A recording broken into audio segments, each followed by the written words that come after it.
Bom, episódio 9 do Sem Vergonha, eu tô chamando de Juntas, porque o programa de hoje tem um formato diferente, né? A gente tá em vídeo, porque eu não tô sozinha, então eu gostaria de agradecer o Iguatemi, né, por receber a gente nesse estúdio, e agradecer também a presença das minhas duas convidadas queridas, que eu admiro muito, a psicanalista Vera Iaconelli, doutora Natália Zecri, que é ginecologista, obstetra e especialista em medicina antroposófica. As duas participaram da temporada sobre menopausa do Sem Vergonha, nos episódios 2 e 4, e muito gentilmente toparam estar aqui comigo hoje. Muito obrigada. Nós que agradecemos. Botar um óculos, tá? Meninas, eu já trouxe até 2, porque uma das vantagens da menopausa é poder usar óculos, que eu sempre sonhei. Vocês preferem esse ou esse da mulher? Do momento fútil das meninas? Eu gostei do primeiro. Também. Os dois são lindos. Eu tô me acostumando ainda a usar óculos, mas eu tenho que assumir, não adianta. Tem que assumir as coisas, né? Não tem jeito. Gurias, é o seguinte, eu quis reunir vocês aqui porque nas últimas semanas, desde que o podcast estreou, eu tenho recebido muitas mensagens sobre menopausa e os relatos são, assim, bastante profundos, muito sinceros, doídos até, assim. Eu fiquei muito tocada com tudo que eu ouvi e que eu venho trocando pelas ruas com as mulheres. Então, por ser um assunto que ainda se fala pouco e que ainda é um tabu, a gente sabe disso, né? Eu percebi que a gente realmente fica muito sozinha nesse lugar. Então, o podcast, eu tive uma sensação que ele virou um lugar, assim, de todas nós. Porque, obviamente, tem muita gente falando sobre menopausa, tratando menopausa, muitos especialistas, né? Um trabalho de pesquisa enorme, de acompanhamento. Mas quando a gente tem essa ferramenta aqui da comunicação, não é, Vera? Você também é podcaster agora. A gente sabe que o assunto ele se espalha de uma maneira muito intensa, assim, e muito rápida. Então, isso nos torna um pouco confidentes. Então, assim, eu fiquei muito emocionada com tudo que eu vivi até aqui, mesmo porque quando eu fiz o podcast, quando eu criei o podcast, eu estava vivendo uma fase de um buraco um pouco profundo, assim, desse início de menopausa, e tudo isso me ajudou a sair mais forte, assim. Então eu quero passar tudo que eu tô aprendendo e tudo que eu tô recebendo, né? E para fechar esse ciclo tão bonito, assim, eu queria tirar algumas dúvidas finais acompanhadas de vocês. Gostaria de ter muitas aqui em volta, mas calma, vamos por partes. Semana passada, no último episódio, eu fui para as ruas. Agora eu tô de óculos, não tô enxergando vocês, né? Só e resolvi pegar um microfone e fazer algumas entrevistas com pessoas, assim, para ter um contato mais direto, assim. E fiquei muito surpresa. Entrevistei homens e mulheres e tive respostas, assim, incríveis, tanto positivas quanto negativas, no sentido de que as pessoas muitas vezes desconheciam o assunto menopausa. Foi muito divertido, assim, com as mulheres eu tive reações incríveis, porque quando eu falava menopausa, elas, ai, que horror, ai, eu tô vivendo isso, ai, que calor, ai, não entendo nada, sei que eu vou fazer, era sempre, assim, muito intenso e muito genuíno, assim, sabe, imediata a resposta. E os homens, até que, apesar de algumas respostas bem nonsense, assim, com alguns homens eu me surpreendi, porque muitos sabiam da menopausa por conta das mães, de ter ouvido, né, a experiência, de ter vivido a experiência dos sintomas da mãe. Inclusive teve um bem novinho, que eu fiquei até surpresa, que ele sabia muito sobre o assunto, e aí ele me disse que era justamente por causa da mãe, e quando eu disse para ele que eu viria aqui com vocês, eu falei, você teria alguma pergunta para fazer? E ele me perguntou, eu gostaria de saber como eu posso ajudar a minha mãe. Essa era a grande aflição dele. Então, o que a gente do lado de cá pode fazer, né? Então, eu vou passar a bola para vocês, começar com a Vera. Vera, como é que o entorno da mulher que está no climatério pode ajudá-la, seja em casa, entre amigas ou até mesmo no trabalho? Bom, primeiro, super obrigada pelo convite. Eu preciso sempre contar que eu sou uma sobrevivente da menopausa, né? Porque eu já estou num outro momento, né? E a gente tem vida depois, tá? A gente passa por essa crise, mas a coisa se reorganiza e diferente, mas é bem bacana. Eu acho que qualquer sofrimento que a gente passe, o sofrimento humano, ele para ser elaborado, para não se tornar um adoecimento, ele precisa de reconhecimento social. É muito importante que as pessoas legitimem a experiência do outro, porque também a gente não pode pensar a menopausa de um jeito genérico. Todas as mulheres vão viver a menopausa da mesma forma? Não é verdade. Então você tem ali um fenômeno, você tem um acontecimento no corpo, né, que faz parte aí do... Ainda bem que chegamos até essa idade a ponto de chegar na menopausa, mas isso vai trazer uma relação com o teu corpo inédita, e algumas pessoas vão viver isso de um jeito muito mais sensível que outras, algumas vão adoecer, outras não, algumas vão ficar muito chateadas, outras vão lidar com mais leveza. Então, a primeira coisa é a gente reconhecer que para cada um vai ser vivido de um jeito e a gente tem que escutar como é que é para aquela pessoa. Então, na dúvida, pergunta, né? Você tá bem, você não tá bem, você tá precisando de alguma coisa? Porque, realmente, eu não sei genericamente o que uma mulher na menopausa, ou uma pessoa na menopausa, né? Porque pessoas nascidas com útero e ovário entram na menopausa, né? Não sei genericamente, mas eu sei que genericamente o humano precisa ser visto na sua singularidade, ser escutado, e a forma como ele lida com aquela experiência tem que ser respeitada, porque são os recursos que ele teve para aquilo, né? Então, essa é uma resposta bem psicanalítica, né? Eu tenho certeza que tem dicas um pouco mais práticas, mas eu ainda aposto na possibilidade da gente perguntar para o outro: você tá bem? Eu tô vendo que você tá meio estressada, engraçado, de um tempo para cá você começou a ficar assim, você não tá dormindo bem, mas você não tá dormindo bem esta noite, eu não tá dormindo muito bem, nossa, eu vejo que você tá incomodada. Pô, a sensibilidade é olho, né? É que nem sempre quando você pergunta se alguém tá bem, você quer saber a resposta, né? Pois é. Matou a charada, amiga. Não é? A Zélia Duncan, no episódio 6, ela comentou sobre a cumplicidade que em geral acontece num relacionamento entre duas mulheres. Porque tem assim um outro nível de compreensão, né? Uma sabe o que a outra tá passando, quando as duas têm idades similares, né? Então, é muito importante, né, que alguém que esteja do teu lado te entenda, né? Mas normalmente eu acho que para os homens ainda é mais difícil, né? Então, assim, você acha que os homens estão preparados para lidar com esse período da mulher?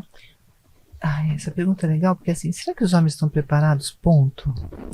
Não, desculpa, porque os homens, eles estão com um histórico de não fazer lição de casa de muitos séculos, assim, de não parar para pensar, só fazer sem pensar, né? Acho que a grande questão dos homens hoje é: será que eles estão preparados para começar a fazer uma reflexão maior sobre o que é o feminino, sobre o que é a mulher, sobre eles mesmos? Sobre eles mesmos. Mas esse menino que você encontrou, parece que ele está disposto a fazer uma lição de casa, né? Esse tava. Então, mas por acaso era um menino que morava sozinho com a mãe, né? Você vê que é um cara que foi criado pela mãe, é um cozinheiro aqui do shopping, inclusive. Eu vim aqui conversar com ele. É muito raro, né, encontrar um menino que esteja muito atento. E era um menino mesmo, ele não devia nem ter 20 anos, assim. Mas você falou uma coisa interessante. Estamos apostando na próxima geração, pois então, é, né? hoje eu até estava falando com meu filho, e achei ele meio cabisbaixo. Hoje não teve aula, era para ele estar super feliz, né? Eles adoram ficar em casa, né? Eu falei: filho, você tá bem? Você tá parecendo assim meio tristonho, meio cabisbaixo. Ele falou: mãe, eu fico muito brava quando você me pergunta isso, sabe? Porque daí, se eu tô chateado, eu fico mais chateado ainda. Se eu não tô chateado, eu fico chateado que você me pergunta. Eu falei: então você pode se acostumar, porque dialogar é muito importante, entendeu? Mesmo que você esteja ou não esteja, eu quero saber para te ajudar, ou, entendeu? Pra gente apenas conversar, mas é isso que você tá falando. É preparar para conversar, né? Mesmo que não se tenha uma resposta, uma solução, eles precisam ter um enfrentamento do diálogo, né? Que é tão bom, né? Por que parece ruim sempre conversar, né? E ouvir a resposta, né? Como você falou. Precisa ouvir. Às vezes alguém vai começar a discorrer do seu próprio mal-estar e o outro não está preparado para ouvir o mal-estar. Não, e eu tava ali para ajudar, né? Não era para fazer uma crítica, era para realmente ver se ele estava bem e precisava da minha ajuda. Mas eu acho que isso me lembra o fato de que quando a gente é jovem, criança e jovem, as pessoas têm muito interesse na gente. E quando a gente se torna velha, e eu gosto de usar essa palavra porque ela choca,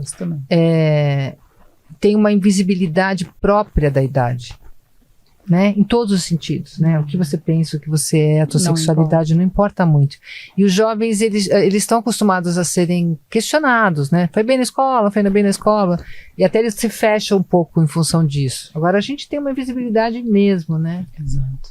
Eu queria falar um pouco sobre já que estamos falando, né, dessa sociedade machista, né, tem um certo silenciamento em torno da menopausa, né, esse medo de tocar no assunto, uma vergonha generalizada, muito melhor hoje, né, Vera? Estamos falando mais sobre isso. Mas parece que tem um certo constrangimento, né, de entrar na menopausa, o que é muito louco, né, porque é um processo natural. Olhando para, vamos falar primeiro da medicina, assim, né, Natália? Olhando para a medicina, se a menopausa e todos os sintomas fossem uma questão masculina, você acredita que haveria mais estudos e pesquisas desde o momento zero? Sim, definitivamente sim. E eu acho que a medicina, ela olha para as questões femininas, mas eu acho que ela olha com um atraso, né?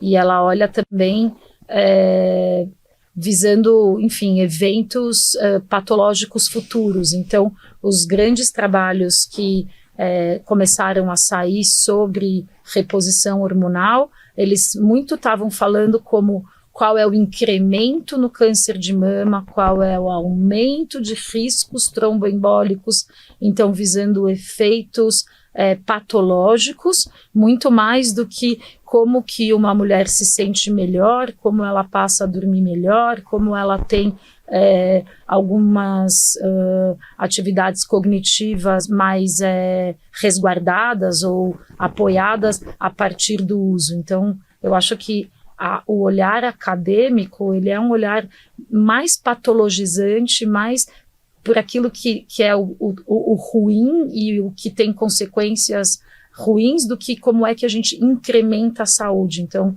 essa divisão entre o patogênico, masculino, aqui eu estou chamando, e o salutogênico, que é o feminino. Né? E aí, assim, até olhando para isso num âmbito geral da saúde da mulher, então, a mulher, ela trabalha a saúde dela, então ela tem o hábito de ir ao médico ano a ano para incrementar saúde, para observar saúde, e o homem tem o contrário, ele tem um hábito de procurar um médico quando ele tem uma doença. E olhe lá. Como é que vocês se encontram para falar das novidades? São congressos? Você frequenta? Eu vivo um grupo ultra privilegiado de médicos, então eu estou inserida numa clínica que é a Célula Mater, e a gente tem, isso é uma clínica que a gente está formando, então ela nos últimos 20 anos tem esse trabalho de grupo, e a gente faz aulas terças, quintas e sábados, então a nossa atividade assistencial, a gente está sempre trabalhando nas aulas entre nós mesmos, e cada um de nós é responsável por um tema. Então, um de nós vai para congressos X e traz o tema, outro de nós vai para congresso Y, o terceiro de nós vai fazer leituras assim, diversas. Então, somos um grupo hoje com mais de 20 médicos, mas cada um traz um complemento, e a gente traz convidados externos. É fundamental estar sempre atualizado, mas não atualizado na leitura, atualizado na discussão, porque a leitura é um ponto muito pequeno dentro do que a gente entende que pode ser usado para atividade assistencial mesmo. E suponho que você tem colegas homens hoje. Sim, tenho. E eles estão mais abertos a esse assunto? Sim, é interessante que meu grupo hoje ele tem mais de 2/3 são mulheres de fato. Eles estão abertos, mas os olhares são diferentes, não tem como alguém que vive, apesar de que eu adoro os meus colegas masculinos, e eles têm olhares muito delicados. Todos os que trabalham comigo, eu vejo que têm olhares abertos. Mas eu acho que a experiência de viver aquele momento no tema nosso, que é menopausa, o calor, a insônia, um borramento mental, uma frequência urinária aumentada, uma secura genital, na experiência própria, amplia ainda mais a sua escuta, amplia ainda mais a possibilidade de você não só perguntar para o outro, mas de fato poder ouvir o que o outro te fala. Então, é mais urgente, né, pra gente. Sobre os sintomas, tem um episódio que eu fico quase 1 minuto listando os sintomas da menopausa.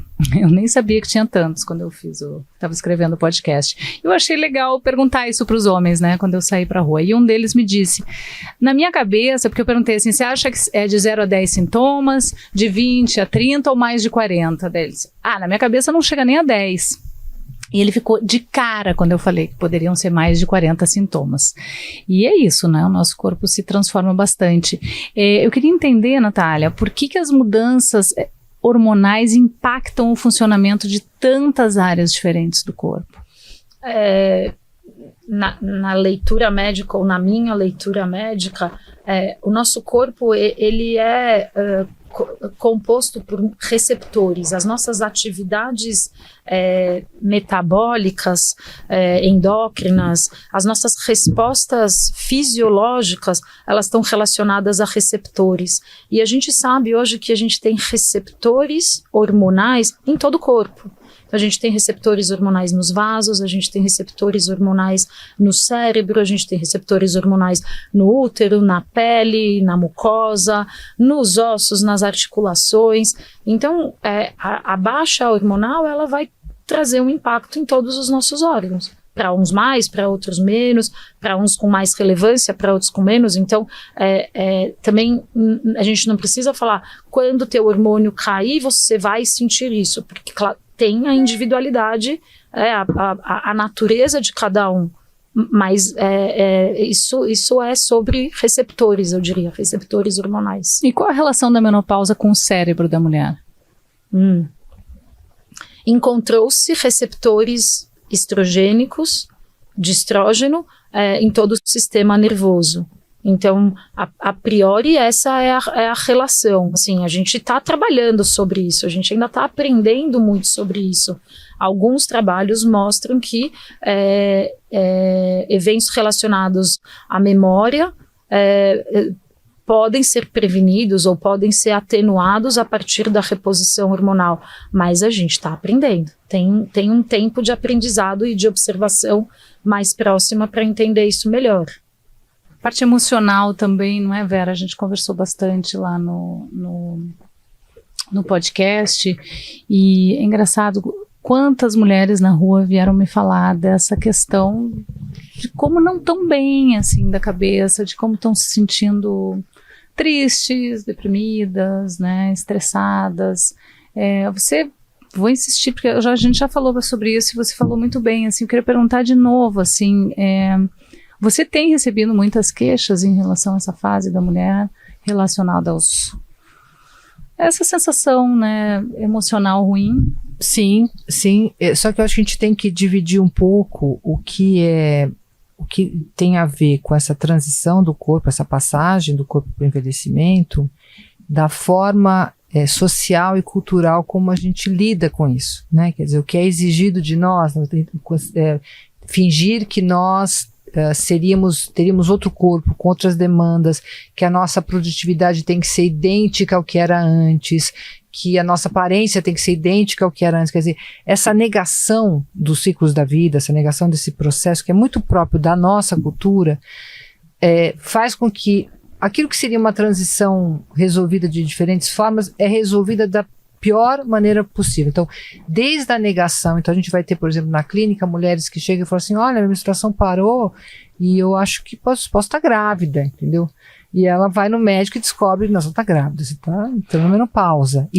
Mas porque tem uma retificação subjetiva, que por mais que essa pessoa tenha 49 anos, e seja bem provável que seja uma menopausa, né, uma perimenopausa e não uma gravidez, é tão duro reconhecer que acabou o período fértil, está acabando e que isso significa um indício claro do envelhecimento, que a pessoa não tem condição naquele primeiro momento de dar essa resposta. Ou ela acha que ela está com tumor, ou já passa para patologia também, porque a patologia é uma coisa que você pode tratar no sentido de curar, e a menopausa é um processo fisiológico normal, então tem toda uma dificuldade de assumir essa passagem porque não tem estofo social para sustentar isso, porque as demandas sociais sobre o corpo de uma mulher, elas vão na contramão daquilo que é próprio contraditório de um corpo, assim, daquilo que um corpo faz, né?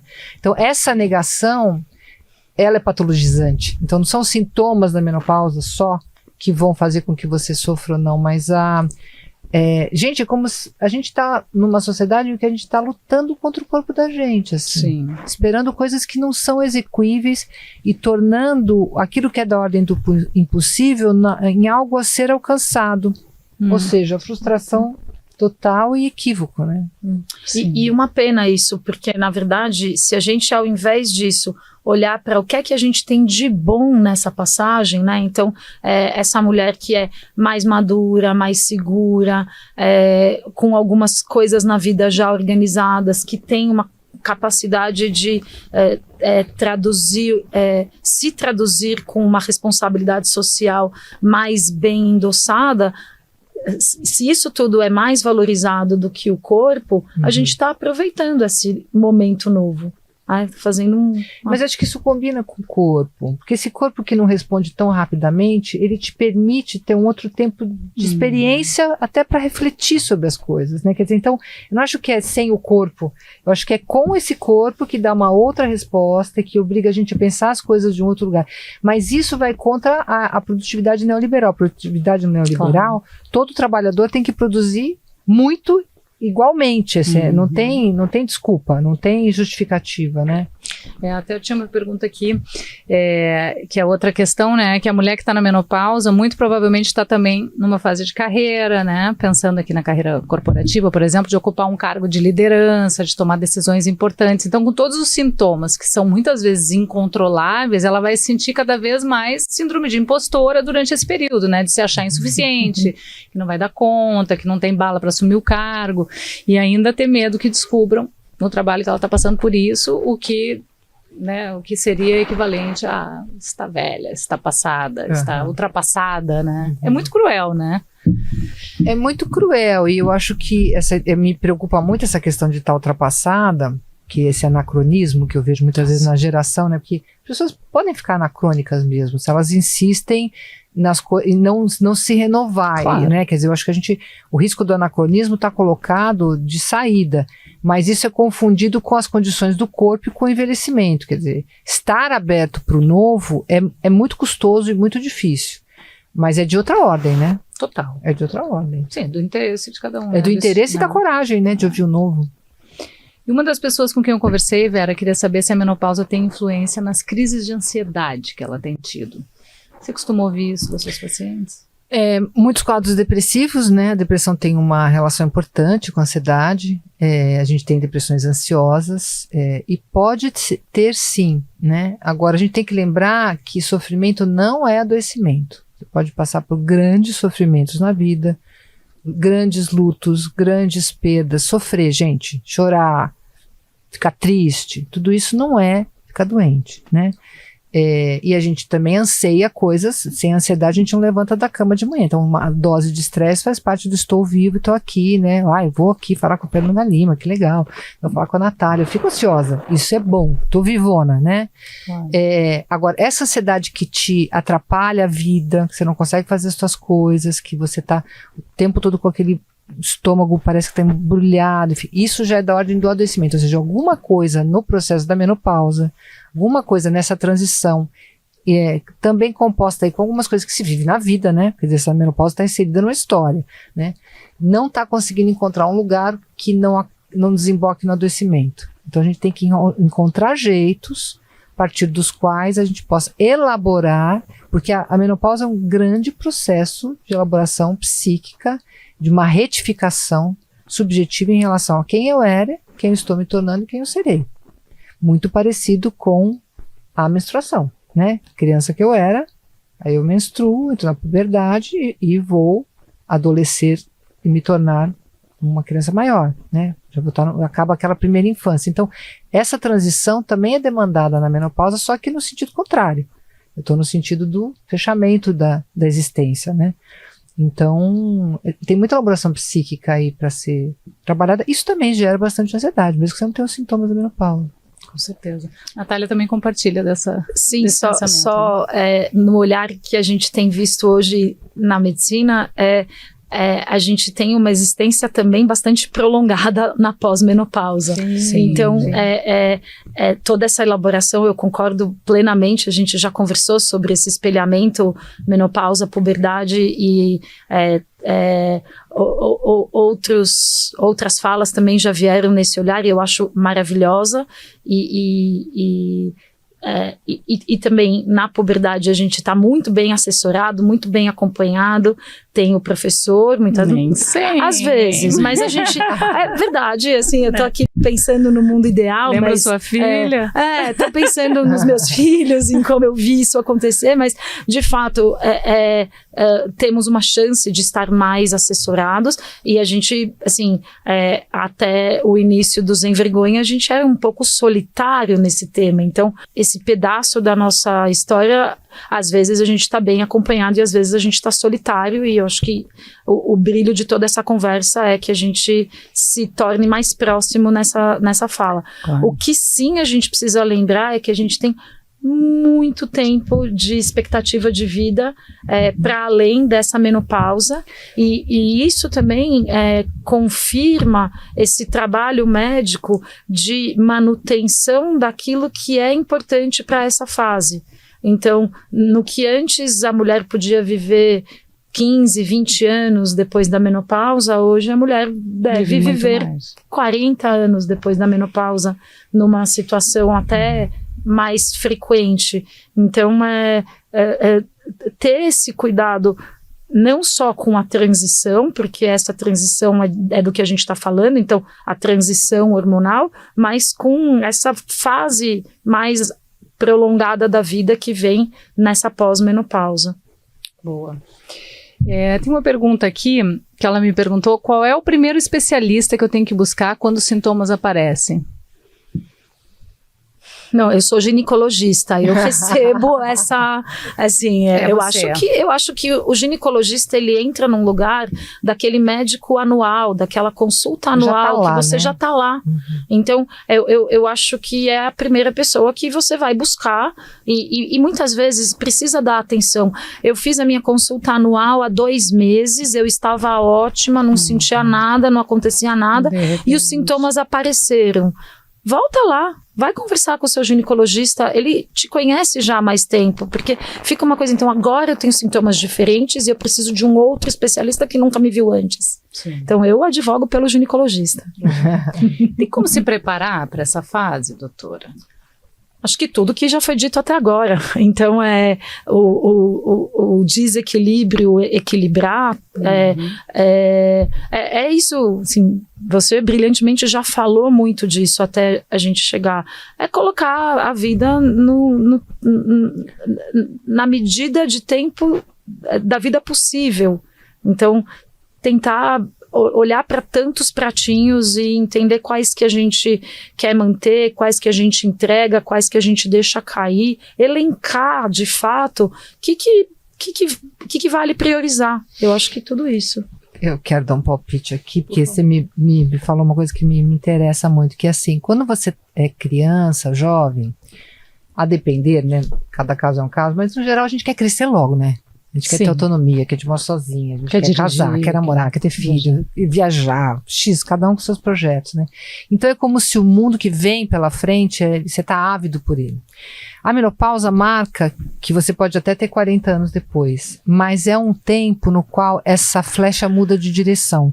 Então eu hoje, com 59, o que eu quero? Eu quero que esses meus próximos 40 anos, olha lá, né, pessoal? Mas esses próximos X anos, que eles sejam vividos, que eu consiga lidar com as perdas da melhor maneira possível, ou seja, que eu consiga prolongar a minha saúde. É diferente do vamos correr para o abraço, é tipo assim, o que eu posso fazer aqui para viver melhor? E aí eu acho que a grande sacada para mim, essa virada da menopausa, foi pensar, gente, que era impossível na juventude, vai acabar esse negócio. Então para mim a morte, a ideia da morte virou uma grande conselheira, que é uma expressão que se usa, porque eu pensava, eu não tenho tempo a perder. Então, por exemplo, às vezes eu tô brigada com meu marido e falo, a gente vai ter que resolver isso já. Porque não posso dormir. Eu não tenho idade para ir dormir brigada. Não, amiga, não vai rolar, entendeu? Isso virou para mim um mantra muito internalizado. Você saca que você não tem tempo a perder. Você saca que a vida é preciosa. Então, as coisas que te faziam sofrer, as pessoas que você cedia infinitamente às demandas do outro e o que o outro espera de você, um casamento tá ruim, que você estende. Cara, eu não tenho mais tempo a perder. E ficou tudo muito precioso. Então, acho que aí entra uma questão importante. É um tempo que a gente vai ter, mas ele vai vir a chave da forma de vê-lo e da forma de aproveitá-lo. Porque se também vai falar, então vai acabar, então não quero. Não, eu quero é muito. E quero fazer boas escolhas. Boas escolhas, porque não tenho tempo para outras, né? A minha família tem notado que eu parei de não responder. Eu comecei a responder. Me incomodou, eu respondo. Porque eu não tenho tempo para perder energia no meu sono, já tão precioso, com alguma coisa que eu deixei para depois. Me incomodou, eu respondo na hora. Acabou. Nesse tom, né? Assim, maravilhosa. Numa boa. Eu não precisa gritar. Eu usei uma expressão outro dia que eu fui elogiada. Eu falei, o desconforto que existe em mim se incomoda com o desconforto que existe em você. Vamos resolver isso? E a coisa, é muito legal você falar isso, porque isso vindo da boca de uma mulher, porque a assertividade para a mulher é considerada a grosseria, a histeria. Então a gente adquirir logo essa assertividade, falar, isso eu não quero, isso eu quero, gostei, não gostei, vamos resolver isso já. Para a mulher, já é mais tardio mesmo, né? Muito bem-vindo. Total. Vamos falar um pouquinho sobre reposição? Foi a dúvida que mais apareceu entre todas as mulheres com quem eu conversei, tá? Foi sobre a terapia hormonal da menopausa. É incrível, gente. Ao longo da temporada, né, você viu, eu tentei equilibrar essa pauta bem sensível da medicalização com outras formas, né, de encarar e pensar a menopausa. Primeiro, assumindo que nem tudo cabe nessa caixa, que é necessário a gente olhar de verdade para dentro, né, se perguntar o que é da menopausa, o que é fruto da minha rotina, dos meus maus hábitos, por que não até da minha história. E no episódio 5, eu falo bastante sobre essa tomada de consciência, principalmente a minha, depois de uma conversa com a doutora Natália, que eu saí transformada, porque me botou para pensar muitas coisas, assim. E depois no episódio 6 eu trouxe uma conversa bem completa sobre a reposição hormonal. Mas fato é que ainda existem muitas dúvidas, as pessoas têm muito medo ainda. Então eu trouxe aqui algumas perguntas que me fizeram, bem literais mesmo. Só para a gente até retomar o que já foi falado ali, né? Então, doutora Natália, quando a terapia hormonal da menopausa é indicada? Quando tem sintomas, principalmente. Por que? Vai, fala. Não, basicamente, lá atrás, antes desse WHI, que foi o trabalho bombástico que saiu parte dele em 2001, houve um tempo que existia uma medicalização plena, então parou de menstruar, começa a fazer reposição hormonal antes de ter sintoma e para todo mundo e para todo sempre, ou tinha um tempo ali previsto. Mas a partir daí é quando tem sintomas. Agora, como você mostrou, se você elencou pelo menos 40 sintomas, então é bastante frequente ter sintomas. Mas agora eu já estou ouvindo mulheres vindo me perguntar, porque agora elas acham que eu sou especialista, né, gente? Por isso que tem aqui uma médica, ginecologista e uma psicanalista. Antes de entrar na menopausa, elas estão querendo fazer reposição.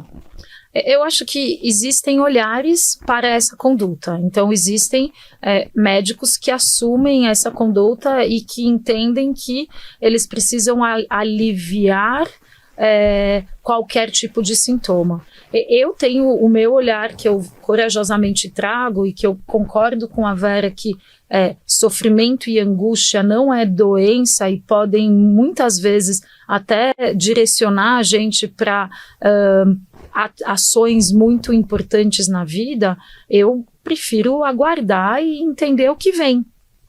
Então, às vezes, uma angústia de 3 noites mal dormidas me resolve o meu drama profissional, que eu estou inserido num lugar que não era bom para mim, que eu não estou gostando, e eu tomo uma atitude que veio da angústia, que veio do sofrimento, que veio da insônia. Então, eu acho que a isso eu agradeço o sintoma que eu tive, e depois eu vou, então, entender como é que eu dou conta para isso não ser algo a longo prazo na vida. Então, no meu olhar, é a partir de sintomas. E por que a reposição gera tanto receio?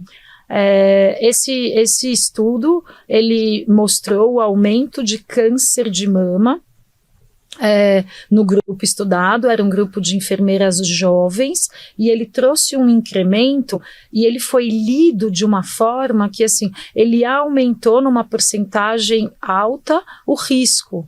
E aí, quando você tem uma leitura literal, a real é que o risco era de 0,8 para 1,2. Então, na objetividade, ele não aumentou muito o risco, ele aumentou na relatividade, né, de forma relativa. E a medicina, ela ainda, nessa época, tinha um olhar bastante acadêmico, como eu estou chamando, masculino, que as pessoas... Aí eu generalizei, mas as pessoas, elas têm um pouco de medo de se comprometer. Então, assim, se isso traz algum risco, não. Mas para, gente, qual é o benefício? Então, essa dualidade, ela é presente na humanidade. Então, então ficava uma coisa sim ou não, e muito dual, muito polarizada.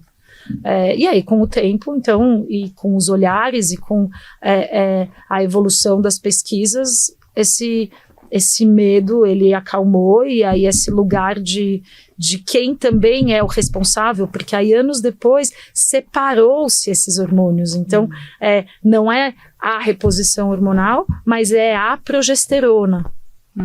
E aí você conseguiu, então, fazer um segmento de reposição hormonal um pouco mais seguro e com mais tranquilidade. E o risco é para as mulheres que têm histórico de câncer de mama, né? Para elas somente. Então, também, no passado, é assim, a tua tataravó teve câncer de mama, você não é elencável para fazer reposição hormonal. Então, hoje, o grupo que se evita a reposição hormonal são as mulheres que tiveram câncer de mama, ponto. E as que têm endometriose severa? Não, até porque se ela está na fase da vida que ela vai parar de menstruar, a endometriose devagarzinho vai parar de ser uma doença inflamatória com muitos impactos. Explica pra gente o que é a tal da janela de oportunidade? Lembra no começo que eu falei de receptores? Lembro. Então, receptor é mais ou menos como a gente pode falar chave fechadura. Então, o receptor é uma fechadura, e o hormônio é a chave que eu uso para abrir e conseguir entrar e trazer o efeito terapêutico. Quando eu começo a não ter estrogênio, estou falando do estrogênio como um dos hormônios no corpo, essas fechaduras, elas vão se fechando mesmo, eu não vou mais colocar uma chave nelas, eu não tenho mais como colocar uma chave. Então, a janela de oportunidade é quando essas fechaduras começam a não estarem mais permeáveis, aptas a serem estimuladas com o hormônio, e aí, a partir daí, o efeito hormonal passa a não ser mais tão eficiente. Então, seria nos primeiros anos. 10 anos. 10. Essa janela de oportunidade, ela não é tão curta. É verdade. Porque muitos falam, tem que começar logo, mesmo sem sintomas, para não perder a janela de oportunidade, mas ela é longa. Calma, dá um tempo. E também não quer dizer que você começou uma reposição, você tem que fazer ela por todo. Você pode começar, experimentar, depois parar, e de repente você achar que precisa voltar a fazer, não é? Sem nenhuma dúvida. Sem nenhuma dúvida. Vera, você faz reposição ou fez? Faz. Você sentiu uma grande diferença? Sim. Porque no começo eu ainda tentei umas coisas alternativas, até a gente chegar numa substância legal, e eu sinto bastante diferença, assim, foi bem legal. É porque você falou que você também ficou meio down, né? Teve uma depressão. Eu fiquei bem deprimida, mas o que me, assim, a reposição me ajudou nos sintomas.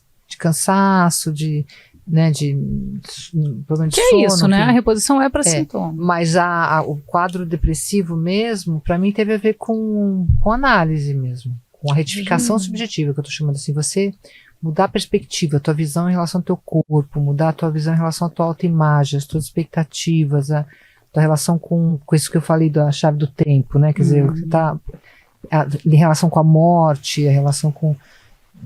Enfim, e o fato, porque a gente tem que lembrar que esse é um fenômeno, os homens vão chegar no mesmo lugar que a gente por um outro caminho, né? Não tão abrupto quanto a menopausa.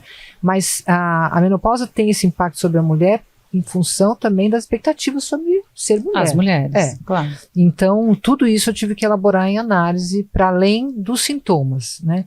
Mas a reposição me deu mais gás, né? Para levar a vida, mais Eu lembro pele, que você falou que mais um monte de coisa. você corria, né? Você Então, falou... eu comecei a sentir mesmo mal porque eu corria animadamente às 6 horas da manhã, com o sol nascendo, que eu sou super matinal, e corria 3 voltas no parque, dava assim uns 9 quilômetros, e de repente eu falei, não aguento nem levantar da cama, que dirá correr. Isso foi muito uma marca dessa diferença entre a disposição física que eu tinha e a disposição física que eu vinha a ter. E isso teve efeito sobre a minha autoimagem, porque então eu não consigo mais fazer o que eu fazia.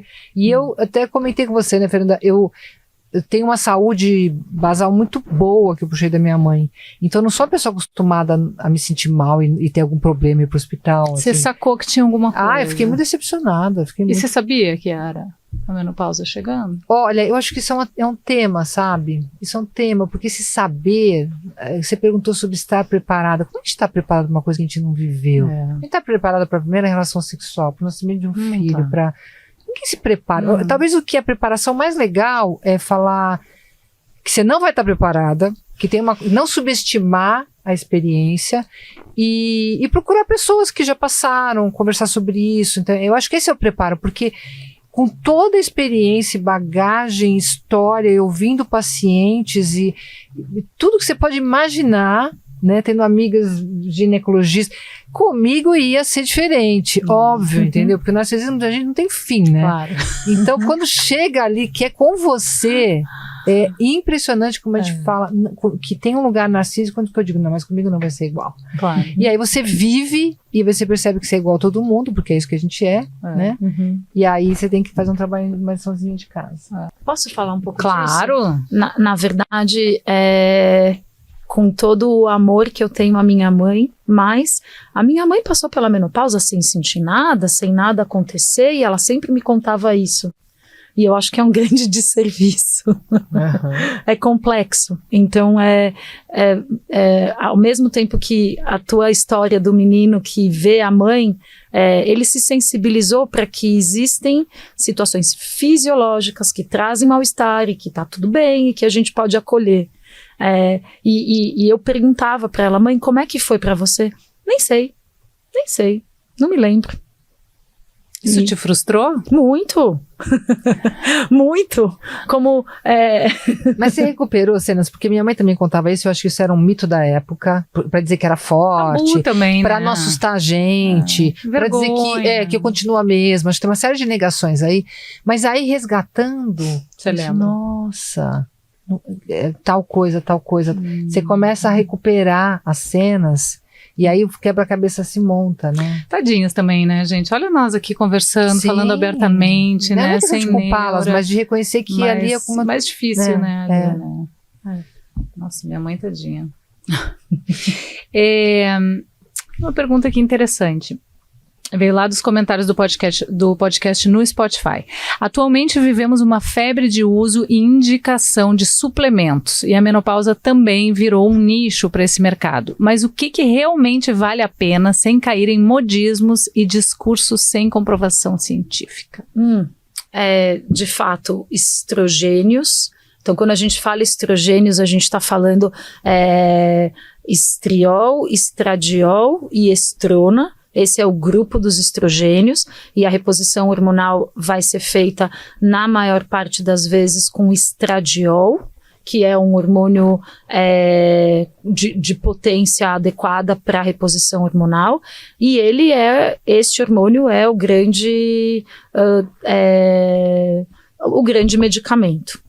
Daí, com mulheres que... Mas sempre indo na ginecologista, Sempre, né? sempre. Não adianta ir na farmácia e E sair. doses absolutamente individualizadas e modos de usar. Então, você pode usar como gel, como adesivo, como comprimido oral, como até implantes. Então, qual é a via de medicação também é hiper individualizado. Esse é o grande hormônio, o grande remédio. Agora, mulheres que tenham útero, elas precisam de uma proteção do útero, ou proteção endometrial ao uso do estrogênio, que é a progesterona. E isso é muito delicado, porque tem mulheres que se sentem muito bem usando progesterona, ajudam no sono, tem um efeito de relaxamento, porque a progesterona em algumas instâncias tem um efeito de relaxamento, e tem outras mulheres que não lidam bem com progesterona, que não cai muito bem, e esse balanço precisa ser feito. Mas mulheres que têm útero precisam de uma proteção ao endométrio que é feita com a progesterona. E um terceiro hormônio que também tem que ser tomado cuidado, que é a testosterona, que na verdade pode entrar nesse caminho, nessa reposição hormonal, normalmente também em gel, em doses extremamente individualizadas e lendo os sintomas, porque pode trazer bem-estar, como pode trazer mal-estar, agressividade, alteração de pele e tudo. Então, eu não saio muito desses três hormônios. Sim. E também dá para fazer a reposição e depois, daqui a, 6 meses, 1 ano, fazer um exame de sangue para ver como é que as coisas se... A avaliação da reposição hormonal, ela vai muito mais a partir de sintomas, e os exames, no caso da mulher que tem útero, é o ultrassom para ver o útero. Isso é bem importante para a gente manter um nível de segurança, mas por aí exames de sangue ajudam muitas vezes para ver se a gente não está sobrecarregando, se a gente não está ultrapassando as doses. Mas, tecnicamente, a gente tem que usar a mínima dose possível para trazer o ajuste do sintoma. Tá. Eu adorei essa resposta, mas eu queria saber dos suplementos nutricionais. Porque a gente tá tão perdida que toma o que, não sei o que, toma o K, não sei o que. Então aí você chega na farmácia, me dá esse. Quando você vê, você tá tomando um monte de coisa. Ajuda? Tem algum que realmente é importante? Mas os exames não mostram? Mas se tá faltando Sim, X, Y. sim. Melhor fazer isso. Eu tô aqui, né, viu? Não, mas isso você me ajudou, porque eu diria essa é a melhor resposta para as nutricionistas. Então, indivíduo que come bem, que faz exames e nesses exames não se apresenta nenhum tipo de carência nutricional, normalmente eu não vou precisar de mais suplementos, eu preciso comer. Eu preciso comer, alimento. E um dos podcasts fala do alimento, então, que você fala com a doutora Denise, que sempre foi uma referência para mim também, então adorei que ela estava lá. Comer comida. Comer arroz, feijão, brócolis, couve. Conseguimos resolver tudo ali. E comidas, assim, acessíveis, né? Não preciso de nada muito extraordinário. Nosso bom e velho guia alimentar brasileiro. Exatamente. Tá. Tem um aqui também muito legal, menopausa precoce. Foram muitos comentários de mulheres que estão passando por isso, e como são as únicas nos grupos das amigas, por exemplo, se sentem ainda mais sozinhas, sem ter com quem conversar ou com quem se identificar. Além de terem dificuldade em encontrar conteúdo também sobre isso. Quando a menopausa é precoce? A gente falou, mas elas continuam perguntando. Tem uma predisposição genética à menopausa precoce? Algum alerta que o corpo dá? Sim, a menopausa precoce abaixo dos 40 anos. Você acha que está acontecendo mais? Eu acredito que sim. Por quê?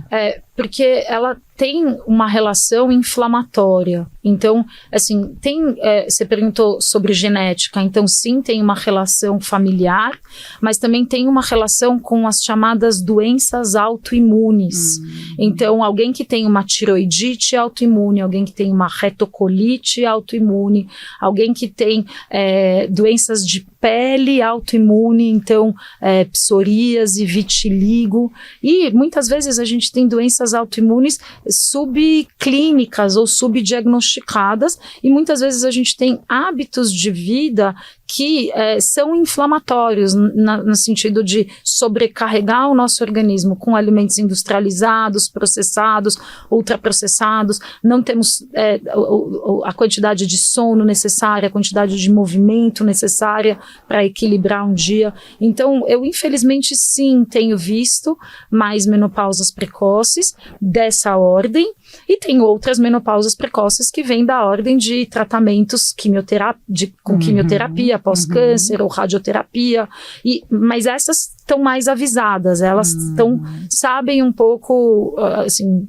que esse caminho pode acontecer. Mas sim, infelizmente eu vejo mais menopausa precoce.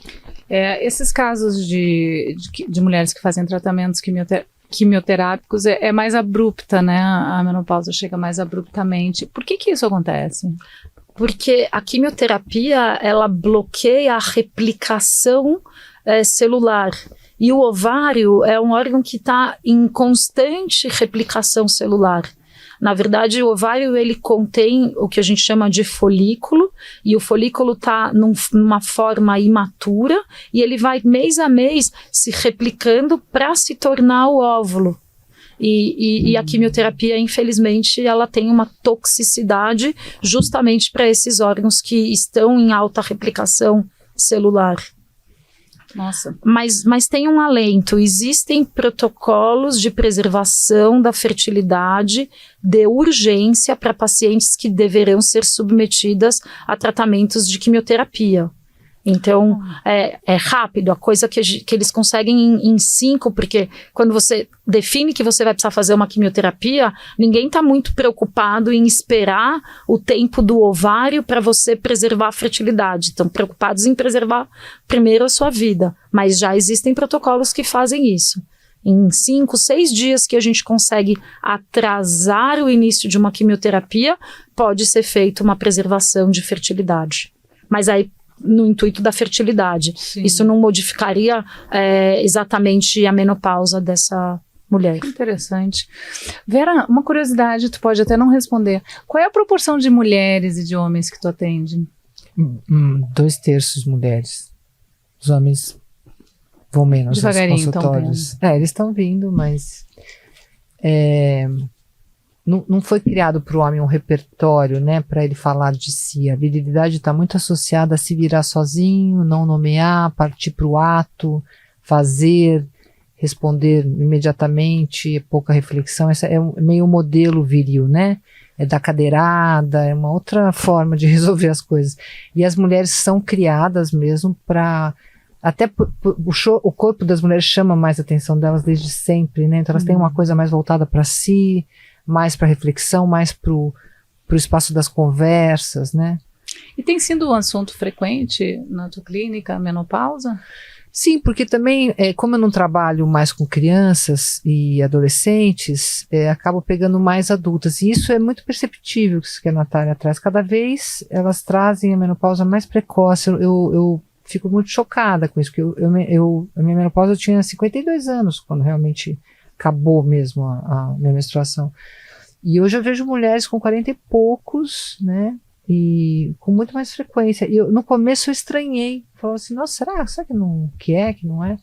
Mas hoje eu vejo mais frequentemente, assim, como um tema. Pode ter a ver também com algum acontecimento abrupto? Um luto? Sem dúvida.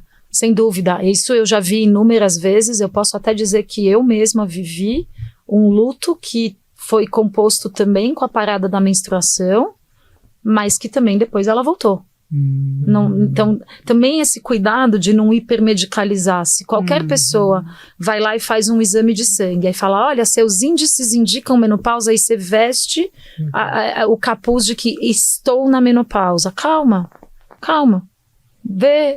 Tenha sustentação. Luto é algo extremamente desafiador. Cada um vai viver da forma que vive. Sente esse luto, espera ele passar. Porque ele passa, não passa, Vera? Sim, o luto é um processo... Não, o luto, quando ele é realizado, né, que ele funciona como uma espécie de cicatrização, ele cumpre a sua função de elaboração da perda, sim. Quando não, se a gente já fala da patologia, né, o luto ele é um processo que... Quer dizer, a gente não... o luto é interessante, você vai levar uma vida no qual aquilo foi perdido, não retorna, mas você leva uma vida, a questão é a vida que você pode levar mesmo com aquela perda, né? Certo. Mas então, sim, existem situações abruptas, não só luto, mas às vezes aqui em São Paulo, infelizmente, assaltos, violência, que é respondido com a parada da menstruação, mas que muitas vezes ela volta. A gente tem que pensar que a menstruação é o que leva a mulher a colocar à disposição um óvulo. O óvulo é aquilo que é recebido para procriar. Se eu estou desacreditada da vida, se alguma coisa muito traumática me acontece, talvez uma das minhas primeiras defesas é nesse lugar que eu estou desacreditada, é melhor não pôr ninguém. Eu não ovulo, seguro. A natureza impressionante. Sei, tenho um pouco dessa leitura. Eu gosto. Bom, sem discurso de empoderamento barato, dá para afirmar que existe muita vida pós-menopausa? Bom, pra mim existe, tenho muita vida depois da menopausa. Eu não tenho dúvida, porque eu olho o teu olhinho brilhando, assim, Natália também. É uma vida com outras qualidades, qualidades tão boas ou melhores do que antes, mas outras qualidades, é outra vida. Sim, tem vida. A gente se diverte. Sim. Outro dia ela me mandou um vídeo da filha dela cantando, ela disse, olha aqui a razão do meu... Você falou uma coisa tão bonita. Não, é isso, a gente vai realizando, né, realiza pelos filhos, realiza pelos alunos, netos. Os netos estamos longe ainda, pelos amores, pelos encontros, realiza isso que você falou. Bom, se a gente não fizer o que a gente tem vontade, talvez não dê tempo depois, então já vai lá e faz. Acho que tem muita coisa boa. Muita coisa boa. Eu acho também. Olha, também tem uma dica ótima para quem está nos ouvindo. Coloca o podcast do Sem Vergonha para tocar no seu carro ou em casa. Vocês viram que a Natália citou algumas vezes o podcast, então tá direitinho, né? Maravilhoso. E eu moro longe, então eu ouço dá bastante. E é curtinho, deixa ele, coloca ali, ó, pro seu marido ouvir junto no carro, tá viajando, deixa ele ali absorvendo por osmose, né? Assim, eu chamo a atenção dele para alguma coisa que está sendo dita ali.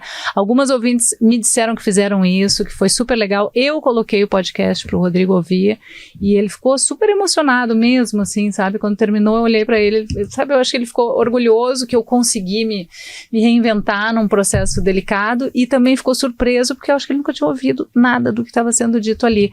Então, acho que vale a pena. Eu também recebi um zap lindo de uma amiga dizendo que ela mandou uma mensagem para os filhos se desculpando pelos sintomas que ela estava sentindo, que aquilo se chamava entrada da menopausa, e mandou o link para ele, pediu que eles ouvissem e falou assim, é bem rápido o podcast, que são adolescentes.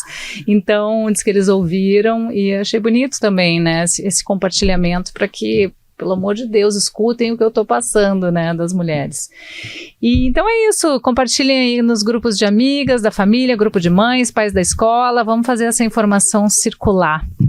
E meninas, quero agradecer muito a presença de vocês, foi muito importante ter vocês aqui, né, é bom também a gente se olhar nos olhos e poder trocar e poder ouvir mais, né, sempre mais. Tu vê, eu continuo tendo dúvidas, às vezes as mesmas dúvidas, faço questão de perguntar de novo, e acho que a gente teria condições de fazer até mais uma temporada para falar de todos esses aspectos físicos e emocionais dessa fase, né? Quem sabe não faço uma segunda. Fernanda, eu queria agradecer porque de algum lugar você realiza algo que eu sempre quis, que é ampliar essa comunicação. Abrir espaço para a conversa, abrir espaço para as perguntas, para as dúvidas, para as reflexões.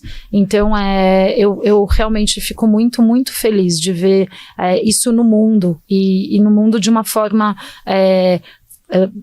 prática, que são curtos, gentil, que para todo mundo entendendo. Então, eu realmente fico bastante agradecida por você ter realizado esse movimento e me feito um pouquinho parte dele também. Obrigada. Você também é uma honra. Obrigada. Uma honra, aprendi muito e hoje já falou umas coisas que eu vou jogar na cara do meu marido. Eu faço muito xixi, mas tem a ver com a menopausa, tá? Tem uma piada lá em casa aqui, mas tua bexiga de que tamanho que é? Você sempre tá fazendo xixi lá, tá vendo? Eu também. É sinal de eu não sabia. Sintoma também. A gente tem, ela fica menos, a gente consegue encher ela menos. Ela tudo tá mais enrijecido, né? Sim. Então, fica menos... Eu disse para a Natália que a primeira conversa que eu tive com ela me fez super bem, porque você me disse, né, que o sistema reprodutivo deixa de estar presente no dia a dia da mulher, mas abre-se uma disponibilidade criativa e ela se transforma numa possibilidade, numa potencialidade. Isso foi muito legal, né? A partir do momento que eu não tenho mais a obrigação biológica de reproduzir, eu tô livre para deslocar essa energia para a criatividade. Tu sabe, né, que foi muito importante ouvir aquilo. Foi assim, para mim, um turning point mesmo. Eu saí de lá, deu um bug assim na hora. Eu falei, vou olhar bem para isso. Foi o que eu fiz e esse podcast é fruto disso. E a Vera fala um negócio interessante, que eu falei, como é que a gente faz quando vem esse tsunami? Ela disse, tem que boiar, né? Então, também decidi boiar diante do tsunami do afogamento menopáusico em que eu me encontrei. Acho que muitas mulheres estão fazendo o mesmo. E o fato é que essa temporada foi a minha boia salva-vidas. E espero que tenha sido para muitas mulheres também. Muito obrigada. Semana que vem tem mais Em Vergonha. Temos uma temporada nova. Vou dar spoilers aí durante a semana. E é tão importante quanto essa. Para todas nós mulheres, para os nossos filhos, para os nossos homens em geral. Obrigada, meninas.